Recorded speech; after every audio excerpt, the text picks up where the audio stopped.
আসসালামু আলাইকুম। আজকে আমরা ইংলিশ গ্রামার একটা গুরুত্বপূর্ণ topic simple, complex and compound sentence সম্পর্কে আলোচনা করব।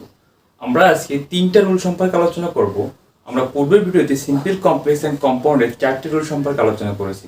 যেমন ই প্লাস অ্যাফার্মেটিভ সেন্টেন্স হলে, ই প্লাস নেগেটিভ সেন্টেন্স হলে, এবং সিন্স অ্যাজ হোয়েন এবং সাবজেক্ট একই হলে, আরেকটা হচ্ছে সিন্স অ্যাজ হোয়েন এবং সাবজেক্ট ভিন্ন হলে।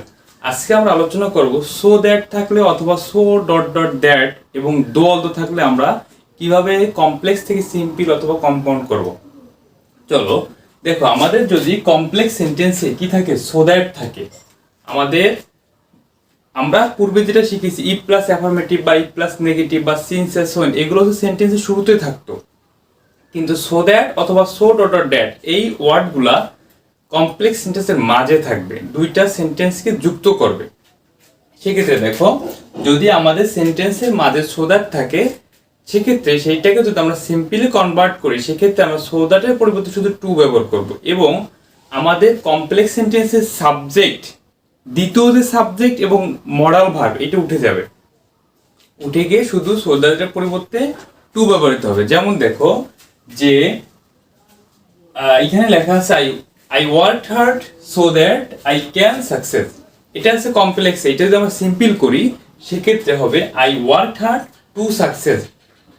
তবে অধিকাংশ ক্ষেত্রে আমাদের এক্সামে সিম্পল থেকে কমপ্লেক্স করতে বেশি আসতে দেখা যায়। সেক্ষেত্রে আমরা মনে রাখবো, যদি আমাদের সিম্পল সেন্টেন্সে টু থাকে এবং এইটাকে যদি কমপ্লেক্স সেন্টেন্সে করতে হয়, সেক্ষেত্রে টুর পরিবর্তে so that plus subject plus can অথবা কুড প্লাস বাকি অংশ।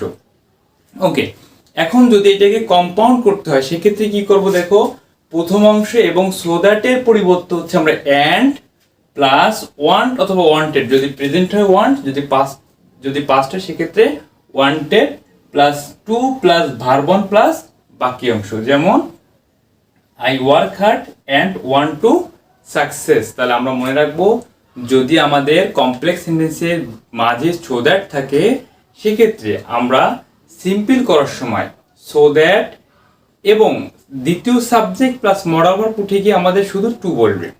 টু বসালে আমাদের কমপ্লেক্স থেকে সিম্পল সেন্টেন্স রূপান্তরিত হয়ে যাবে।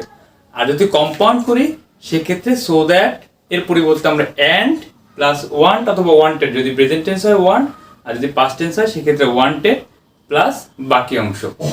এখন যদি আমাদের সেন্টেন্সের মাঝে সো ডট দ্যাট থাকে, কমপ্লেক্স সেন্টেন্সে কি থাকে, সো ডট ডট দ্যাট থাকলে আমরা যদি এইটাকে সিম্পল সেন্টেন্সে কনভার্ট করি, সেক্ষেত্রে আমরা সো এর পরিবর্তে টু এবং দ্যাটের পরিবর্তে টু, মনে রাখবো সো এর পরিবর্তে টু এবং দ্যাটের পরিবর্তে কি টু, এবং দ্বিতীয় সাবজেক্ট এবং মডাল ভার্ব ক্যান নট অথবা কুড নট, এই শব্দগুলো উঠে যাবে। সেক্ষেত্রে দেখো, হি ইজ সো উইক, সে এতই দুর্বল, that he can not walk, সে হাঁটতে পারে না। এটা আছে কমপ্লেক্সে। এইটা যদি আমরা সিম্পল করি, দেখো কি হবে, হি ইজ, সো এর পরিবর্তে কি হবে টু, উইক, দ্যাটের পরিবর্তে কি হবে টু, এবং আমাদের দ্বিতীয় subject he plus can not অথবা কুড নট, এই ওয়ার্ডগুলা উঠে যাবে। উঠে গিয়ে বাকি অংশ কি হবে, শুধু ওয়ার্ক।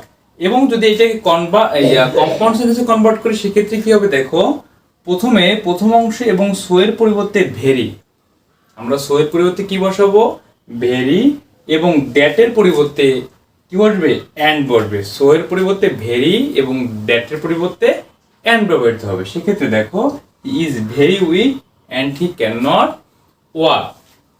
তবে এইটা যদি সিম্পলে শুধু টু ডট ডট টু থাকে এবং এইটাকে যদি কমপ্লেক্স করতে হয়, সেক্ষেত্রে আমরা মনে রাখবো টু এর পরিবর্তে সো এবং টু এর পরিবর্তে that plus subject plus can not অথবা কুড নট, যদি প্রেজেন্ট টেন্স হয় ক্যান নট, যদি পাস্ট টেন্স হয় সেক্ষেত্রে কুড নট।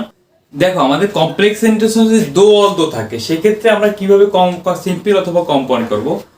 আমাদের যদি কমপ্লেক্স সেন্টেন্সে দো অথবা অলদো থাকে, সেক্ষেত্রে যখন আমরা সিম্পল করব সেক্ষেত্রে আমরা দো অলদো উঠে গিয়ে ইনস্পাইট অফ অথবা ডেসপাইট বলবে। কি বলবে, আমাদের দো অলদো উঠে গিয়ে ইনস্পাইট অফ অথবা ডেসপাইট, এবং সাবজেক্টের পসেসিভ ফর্ম, যেমন হির পসেসিভ ফর্ম হিজ, শির পসেসিভ হচ্ছে হার, এগুলো বেশি আসে। প্লাস যদি এম ইজ আর ওয়াজ আর থাকে সেক্ষেত্রে বিং, যদি হ্যাভ হ্যাজ হ্যাড থাকে সেক্ষেত্রে হ্যাভিং, আর যদি এই ওয়ার্ডগুলো না থাকে, যদি ভার্ব থাকে সেক্ষেত্রে ভার্ব প্লাস আইএনজি প্লাস বাকি অংশ। এবং কম্পাউন্ড সেন্টেন্সে কি হবে, প্রথম অংশ এবং কমার পরিবর্তে বাট প্লাস দ্বিতীয় অংশ। দেখো যে দো হি is poor he is honest, যদিও সে গরিব কিন্তু সে কি সৎ। এটা আছে কমপ্লেক্সে। এটা যদি আমরা সিম্পল করি, দেখো ইনস্পাইট অফ বিং পোর, এখানে আমাদের ইজ ছিল, কি আছে ইজ, বিভাগ হিসেবে ইজ আছে, সেক্ষেত্রে এম ইজ আর ওয়াজ আর থাকলে বিং হবে, সেক্ষেত্রে in spite of being poor is honest. এইটাকে যদি আমরা কম্পাউন্ড করি, দেখো সেক্ষেত্রে he is poor but he is honest. এখানে হিটা না লিখলেও সমস্যা নাই। ওকে, তাহলে আমরা কি পাইলাম, যদি আমাদের কমপ্লেক্স সেন্টেন্সে সো দ্যাট মাঝে থাকে, সেক্ষেত্রে আমরা সিম্পল করার সময় টু সো দ্যাট উঠে গিয়ে টু এবং দ্বিতীয় সাবজেক্ট প্লাস মডেল ভার্ব উঠে যাবে। আর যদি কম্পাউন্ড করি, সেক্ষেত্রে সো দ্যাটের পরিবর্তে কি হবে, অ্যান্ড ওয়ান্ট অথবা ওয়ান্টেড প্লাস বাকি অংশ। আর যদি সো ডট ডট দ্যাট থাকে, সেক্ষেত্রে সিম্পল করার সময় সো এর পরিবর্তে টু এবং দ্যাটের পরিবর্তে টু প্লাস দ্বিতীয় সাবজেক্ট এবং মডাল মানে ক্যান নট অথবা কুড নট উঠে যাবে। আর যদি কম্পাউন্ড করি, সেক্ষেত্রে সো এর পরিবর্তে হচ্ছে ভেরি এবং দ্যাটের পরিবর্তে হচ্ছে কি অ্যান্ড। ওকে, এবং যদি দোয়ালদ থাকে, সেক্ষেত্রে আমাদের দোয়ালদ উঠে কি ইনস্পাইট অফ অথবা ডিসপাইট প্লাস ভার সাবজেক্টের পসেসিভ ফর্ম প্লাস প্লাস হচ্ছে যদি অ্যামিজার ওয়াজার থাকে বিং, আর যদি হ্যাভ হ্যাজ হ্যাড থাকে, সেক্ষেত্রে হ্যাভিং অথবা ভার প্লাস আইএনজি প্লাস বাকি অংশ। আর কম্পাউন্ড সেন্টেন্সের সাবজেক্ট মানে প্রথম অংশ প্লাস কমার পরিবর্তে বাট প্লাস দ্বিতীয় অংশ।